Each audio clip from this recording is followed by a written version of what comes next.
真正因为有风台嘛落大雨，影响菜色产量，即嘛已经寒人啊，菜的价格也是贵三三。农业部就讲，除了有请农民把冷藏的菜色提出来，伫个12月中了后，产量会大大增加，价格就会较稳定。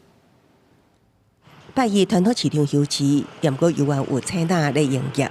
业者推出4包菜色50块的促销，人客也真多。最近菜价亲像一直真悬，有消费者讲也是爱买，也有人认为价格也会当接受。今年是可能台湾的关系啦，会买不下手吗？还是要支持啊。所以你不会觉得特别贵这样？现在目前不会，我是觉得是还很合理。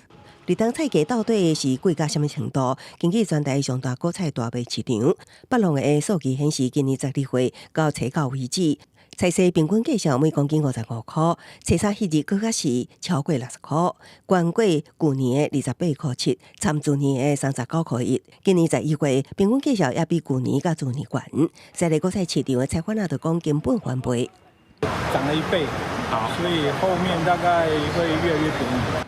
在地果菜市场顶礼拜上关平均交易价也冲破每公斤55块，其中高丽菜起上明显，主要是自9月以来连续大水雨加上风台，造成农民延迟种菜。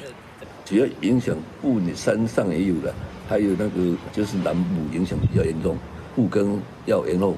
农业部表示，继续释出冷藏的菜色，菜色产量也会渐渐的增加。12月中旬之后会进入盛产。